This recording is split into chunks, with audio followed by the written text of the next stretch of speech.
투터미널로 이루어진 디바이스다. 그러면 투터미널이니까 저항과 마찬가지로 양쪽 끝이 이렇게 두 개의 팔이 나와 있다라고 생각을 해주면 돼요. 그래서 이게 저항이라고 한다면 우리가 그릴 소재는 그릴 소자는 우리가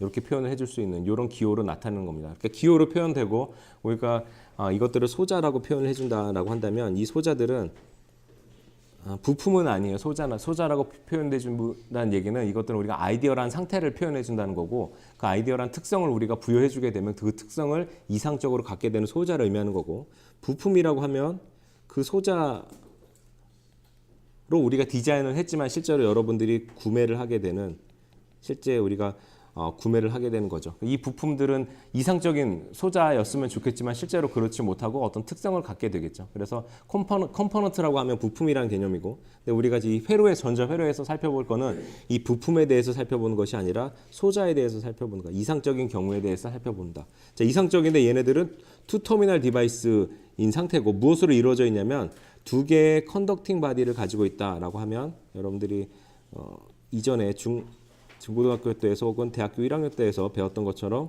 여기는 메탈인 이유는 그러니까 컨덕팅 전류가 통하는 물질이 두 개가 있어야 돼요. 그래서 양 끝에는 이게 전류가 통하는 물질이 존재를 해야 되고 그리고 그 안에는 넌 컨덕팅한 머티리얼이 있어야 됐다. 혹은 절연체라고도 얘기를 하고 다이일렉트릭이라고 하는 그 물질로 여기가 차여 있는 거죠. 절연체로 차여 있다. 이런 구조가 되어 있는 것을 우리가 무엇이라고 하냐면 커패시터라고 얘기를 합니다. C라고 표현해줘요. C. 커패시터니까 여기 C라고 표현해주는 커패시터. 자, 그러면 기본적으로 이 수업 시간은 회로 시간이기 때문에 물리적인 얘기를 하고 싶지는 않습니다만 여러분들이 생각하기에 절연체다 그러면 전기가 통하지 않아. 쉽게 생각하면. 그래서 여러분에게 먼저 확실하게 말씀드릴 수 있는 거는 자 여기에 이쪽으로 전자가 혹은 아래쪽에서 전자가 왔다라고 쳐봅시다. 그럼 이 전자가 여기에 있다가 이쪽으로 위쪽으로 지나가지 못한다. 이렇게 지나가지 못해. 절연체 구간을 통과하지 못한다. 전류가 이렇게 오게 되면 이 전류가 이쪽으로 흐를 수가 없습니다. 이 커패시터를 통과해서 전류가 흐를 수가 없어요. 여러분들이 꼭 그거는 기억을 해주셔야 돼요. 이 커패시터를 통과해서 전류가 흐를 수는 없습니다. 그럼 커패시터가 있으면 전류가 끊어진 겁니까? 더 이상 그쪽으로 흐를 수 없는 겁니까? 일정 상태까지는 흐를 수가 있는 거죠. 일정 상태까지 흐를 수 있다는 얘기는 여기에 이쪽으로까지는 흐를 수가 있는데 이쪽까지는 흐를 수가 있는데 이거를 통과해서 그러니까 전류가 흐른다는 개념보다는 이제 전자가 통과할 수 없다는 거예요. 전자가 통과할 수가 없다. 교류가 오게 되면 커패시터가 있을 때도 뭔가 이렇게 방향이 바뀌면서 전류가 왔다 갔다 이렇게 왔다 갔다 하는 경우가 발생하는데, 그러니까 전류라는 거, 그러니까 전류의 흐름은 발생하지만 여기까지 어디까지 발생하냐면 여기까지 발생할 수 있어요. 여기까지 전류가 발생하지만 얘가 이 내부의 전류의 흐름은 없는 거야. 인슐레이터의 전류의 흐름은 없는 거고 이 전류의 흐름이 없기 때문에 이쪽에서 뭔가 전류가 발생한다라는 것은 여기서 발생한 전자가 요 통과에서 발생하는 전류가 발생한 것이 아니라 이쪽에 본래 트랩되어 있던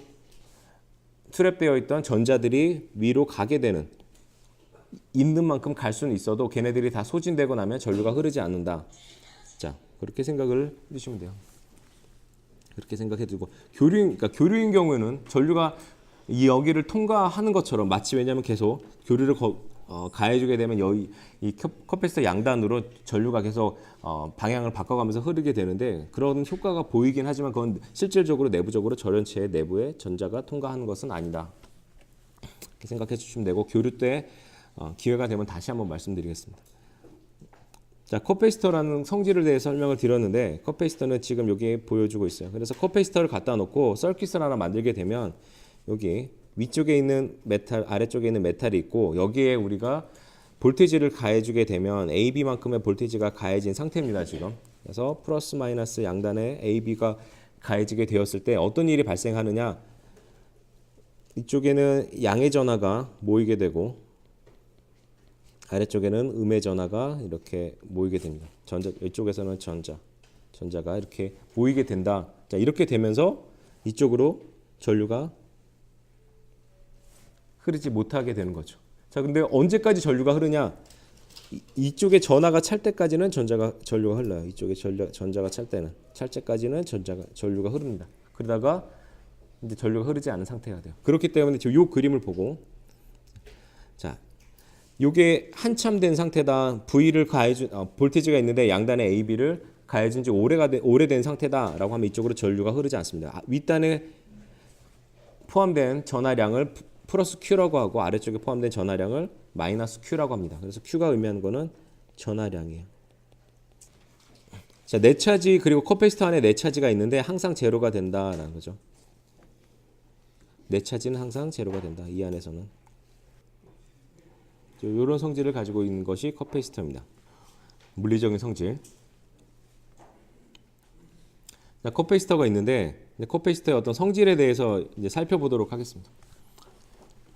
커패시터는 아까 말씀드린 대로 두 가지 플레이트로 만들어지는데 메탈 플레이트로 만들어지고, 자, 그리고 이 안에는 무엇으로 채워지냐면 절연체로 채워주기 때문에 이 내부로 전류가 흐를 수는 없어요. 이렇게 전류를 통과해서 흐를 수는 없는 상태가 돼요. 자, 그렇게 되면 양단에 볼테이지를 가해주게 되면 일반적으로 V라는 걸 가해주게 되면 이쪽으로 전류가 흘러야 되잖아. 자, 제가 이렇게 표현하지 말고 전자의 흐름을 표현해주는 거고, 그렇지만 실제로 우리가 전류라고 하면 전자의 흐름의 반대 방향으로 우리가 생각을 해준다고 하죠. 방향은 이렇게. 그럼 이건 전류의 방향인데 전류가 이렇게 흐르지는 않는다는 거예요. 흐르지 않는다. 어떤 때까지 흐르지 않냐면 처음에는 이제 어떤 그 순간까지는 전류가 흐르게 됩니다. 어느 순간까지로 흐르게 되냐면 그건 뭐 뒷부분에 설명드리겠지만, 처음에 얘가 볼테이지가 양단의 볼테이지 걸린 볼테이지가 제로인 상태에서 V라는 만큼을 가해주게 되면 이쪽으로 전하가 이제 쌓이게 돼요. 플러스 전하가 쌓이게 되고, 아래쪽으로 전하가 쌓인다라는 거 왜 쌓일까? 왜 쌓이느냐? 자, 들어온 만큼 나가게 되고 계속 뭔가 이게 순환이 되게 되면, 통과를 하게 되면 그 자리에는 쌓이는 일이 발생하지 않는데, 우리가 물이 흐르다가 갑자기 여기에 물을 막아버려. 이쪽으로 물이 흐르고 있는데 그럼 이쪽에 물이 이렇게 고이게 되겠죠. 그런 개념이라고 생각하면 돼요. 전하들이 이제 여기에 쌓이게 되는 일이 발생하는 겁니다. 그래서 전하들이 쌓이게 되면 그 전하들에 의해서 혹은 그리고 전류가 흐르지 않기 때문에 무엇이 발생하냐면 포텐셜 디퍼런스가 발생해요. 이거는 전이차와 같은 말이 전압이에요. 전이차가 발생하면 전이차는 정기적인 위치 에너지고, 정기적인 위치 에너지가 전위라고 하는데, 그것이 차가 발생하게 되면 무엇이 발생하냐면 압력이 발생하는 거예요. 압이 의미한 건 압력.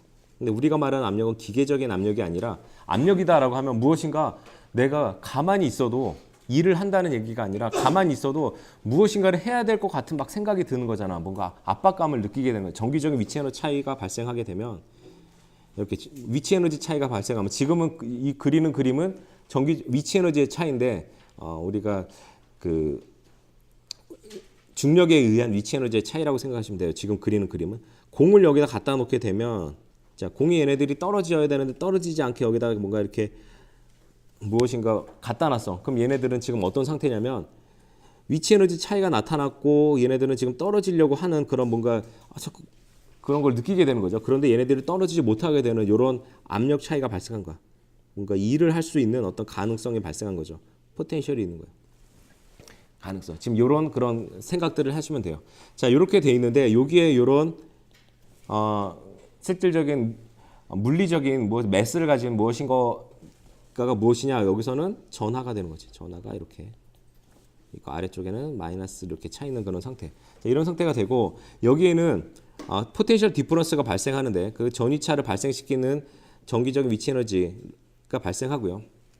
근데 얘네들이 얼마만큼 하나의 플레이트에서 다른 플레이트까지 얼마만큼의 전하를 운반하려고 하냐면 Q만큼의 전하를 운반하려고 그래. 그럼 Q만큼이라고 한다면 지금 제가 이렇게 높이를 똑같이 만들었어요. 예를 들어 이만큼 똑같이 만들었는데, 똑같은 걸 만들어 놓고 이번에는 작은 동그라미를 이렇게 만들어서 여기 이렇게 뭔가 떨어지지 않게만 이렇게 해놨어. 자, 그러면 왼쪽에 있는 A와 오른쪽에 있는 B를 여러분들이 생각해 봤을 때 이 아래서 얘네들이 큰 바위가 떨어져서 느껴지는 어떤 그 일에 대해서 여러분들이 생각을 해보면 큰 바위가 떨어지면 당연히 아래쪽에 엄청나게 많은 에너지가 전달이 될 거고 작은 바위가 떨어지게 되면 그것보다는 적은 에너지가 떨어지겠죠. 높이는 똑같은데 떨어지는 높이는 똑같은데 왜 그런 일이 발생하느냐? 그거는 여기에 그 위치 에너지에 사용되는 매스가 다른 거야. MA라고 하는 것과 MB라고 하는 것이 서로 다르기 때문에 그런 일이 발생하는 거죠. 자, 이런 개념과 우리가 연결해서 생각해 보면 지금 살펴보려고 하는 이 높이 차이가 바로 뭐냐면 V라고 생각을 한다면 높이 차이가 V라고 생각한다면 매스에 해당되는 똑같은 V가 걸려졌다 하더라도 이 큰 에너지를 발생시키는 것과 작은 에너지를 발생시키는 무엇인가의 어떤 그 개념 우리가 중력에서 말하는 매스의 개념이 여기서는 무엇일까? 전기력을 발생하는데 똑같은 전기력인데도 뭔가 크고 작고 이 전이차라는 어떤 에너지가 똑같이 발생했음에도 불구하고 누구는 크고 누구는 작고 그것이 바로 우리가 Q라고 하는 전하라는 개념인 거죠. QB가 되는 거고 QA가 되는 전하라는 개념이 발생해요. 전하는 전기력을 발생시키는 뭔가 어떤 그 덩어리라고 생각하면 돼요. 근데 전기력을 발생시키는데 전기력의 특징들은 플러스와 마이너스라는 그런 어떤 부호를 가진 어떤 그 덩어리에 의해서 발생한다. 그리고 그 성질이 플러스 마이너스면 서로 밀어내고 서로 다른 플러스와 마이너스는 서로 끌어당기는 그런 성질을 가지고 있다. 그 덩어리가 무엇이냐? 전기력을 발생시키는 뭔가의 그 덩어리 그게 바로 전하라는 개념이죠. 그래서 그 전하라는 개념이 우리가 매스라는 개념과 유사하게 사용할 수 있다라고 한다면 자, 이렇게 양단에 전이차가 발생하고 양단에 전이차가 발생하면 거기에 Q만큼의 전하가 축적이 되는 일이 발생한 거예요. 전하가 축적되면 이런 포텐셜 디퍼런스가 발생한 거고 혹은 포텐셜 디퍼런스가 발생을 하게 되면 여기에 전하가 이렇게 쌓이게 되는 거죠. Q만큼 쌓이게 됩니다. 그래서 우리가 일이라고 하는 1줄이라고 하는 일은 어떻게 정의를 하냐면 1쿨롱의 전하의 단위가 쿨롱이라고 하니까 사람의 이름을 따서 1쿨롱의 테스트 차지를 B에서 A만큼 우리가 옮기는데 필요한 그 일을 우리가 그 1줄이라고 그래요. 1줄을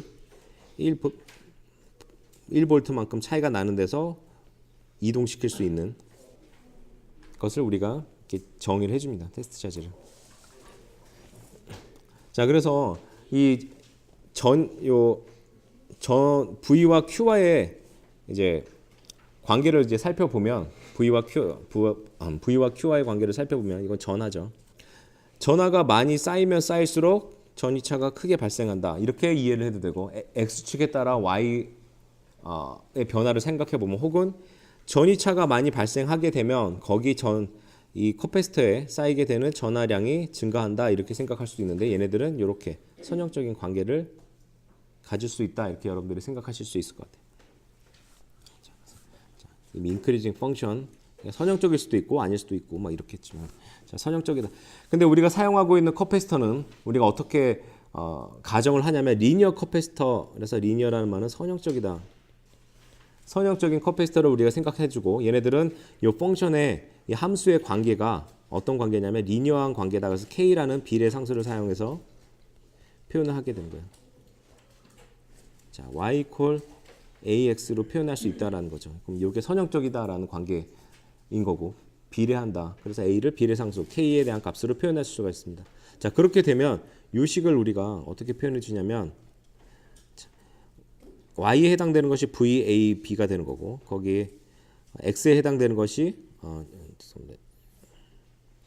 자, 이 식을 표현해 주면은 뭐 이렇게 X에 해당되는 것이 Q가 되겠죠.